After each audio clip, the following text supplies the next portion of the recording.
vamos trazer hoje o terceiro episódio que o nosso querido engenheiro eletricista Marcos Lira dá dicas sobre o uso de placas solares. E é claro que é uma tendência e, obviamente, a gente não poderia deixar passar em branco, porque nós queremos que você economize, nós queremos demais que você tenha cuidado com os eletrodomésticos que você tem em casa. E a melhor forma é trazendo as dicas. Por isso que a gente fez essa série maravilhosa com o engenheiro eletricista Marcos Lira.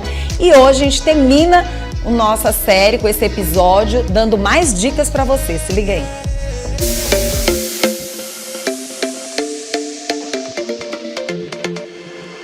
Falamos de ferro, falamos de banheiro, chuveiro elétrico, já falamos também de cozinha, agora vamos dar continuidade na nossa série. Chegou a hora da gente falar da sala. Olha o que nós temos aqui. Climatizador maior, climatizador menor e vamos falar também de ventilador. Eu quero saber a questão dos cuidados, do manuseio e até do consumo. Vamos lá, então já a gente vai chegar no BRL-Bro e geralmente aumenta o consumo, começa a ficar aquecido com a venda desses itens aqui.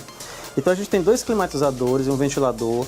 Esse climatizador maior, ele tem uma potência equivalente a 2 aparelhos de televisão. A potência desse aparelho é o dobro da potência daquele ventilador. Então o consumo de energia é razoável, mas quando a gente compara com ar-condicionado, é bem menor do que um aparelho de ar-condicionado. Qual é o grande cuidado que a gente precisa ter com esses três itens, Vanduza? Manutenção. Porque são equipamentos que estão em contato com o ar o tempo todo e o ar tem determinadas impurezas. Você pode olhar o ventilador, a hélice dele depois de 3, 4 meses, ele está muito sujo, está muito empoeirado. Então a manutenção, uma limpeza, tanto nesses aparelhos de climatização quanto no ventilador, porque as hélices funcionando com essa grande quantidade de poeira está forçando o motor. E motor trabalhando forçado, a gente já viu que é consumo de energia que aumenta.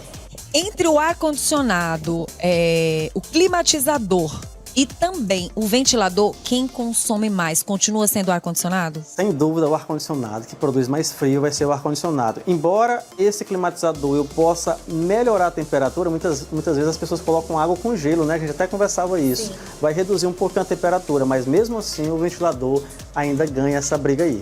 Nossa, você estava me falando que se eu ligar um ar-condicionado durante 2 horas e deixar um ventilador, ele estando em estado bom, durante um dia inteiro, ele ainda vai consumir menos. Exatamente. Se eu deixar 2 horas no ar-condicionado com uma temperatura de 18 graus, ele vai consumir mais do que um ventilador funcionando o dia todo. Nossa, gente. Tá vendo só?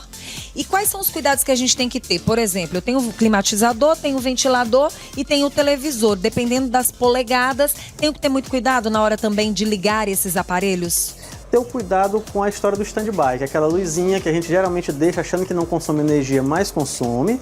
E nos dias de chuva, raios, né, tempestade, tentar tirar da tomada, porque é sempre bom a gente evitar. Pode nunca cair um raio, mas de repente pode cair. E é aquela história de que raio não cai 2 vezes no mesmo lugar é mito, viu? Pode cair. Cai sim, né? Muito bom. Gente, agora nós vamos para uma outra parte, quando o assunto é energia elétrica. E nós vamos falar das placas. Por exemplo, nesse exato momento, nós estamos com o clima nublado. E eu pergunto para você, tá gerando energia do mesmo jeito? Vanduza, está gerando, não com a mesma intensidade quando a gente tem um sol mais intenso, com radiação mais intensa, mas eu acabei de verificar ali, a gente está gerando em torno ali de 200 watts, ou seja, com a situação que a gente tem agora, teoricamente não era para estar gerando era nada, mas a gente tem uma geração ali residual de mais ou menos 200 watts ainda. Agora eu tenho uma curiosidade, com essa placa gerando esses 200 watts, dá para ter energia assim, para o que tanto e durante quanto tempo? Com essa quantidade, nesse tempo nublado, o que está sendo gerado ali, eu consigo fazer com que aproximadamente aí 2 aparelhos de televisão funcionem. Parece pouco, mas já é alguma coisa. Que legal! Outra coisa que a gente tem que saber, muitas vezes as pessoas não sabem, mas elas precisam ser limpas, né?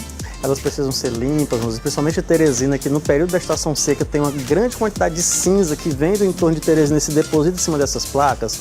A gente precisa fazer uma limpeza por uma empresa especializada. Essa limpeza ela precisa ser feita por quê? Essa crosta que vai criando, geralmente com poeira, ou mesmo às vezes o resíduo do cocô do passarinho, ela pode diminuir dos pombos, reduzir a geração em torno de 10%. 10% de energia que você deixa de gerar faz uma diferença grande no final do mês. Tem mais alguma informação que a gente possa falar a respeito dessas placas?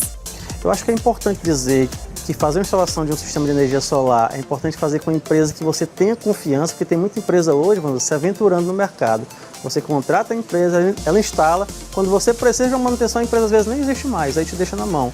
Então é importante verificar a idoneidade dessa empresa. A energia solar ainda é um negócio que vale a pena você ter, em nome da sustentabilidade, em nome da economia também, porque reduz o valor por conta de energia, e quanto de energia a tendência é só aumentar. É isso aí, gente. Muito boa essas dicas maravilhosas para você ficar atento. Não basta só você consumir, você tem que entender o que você está consumindo.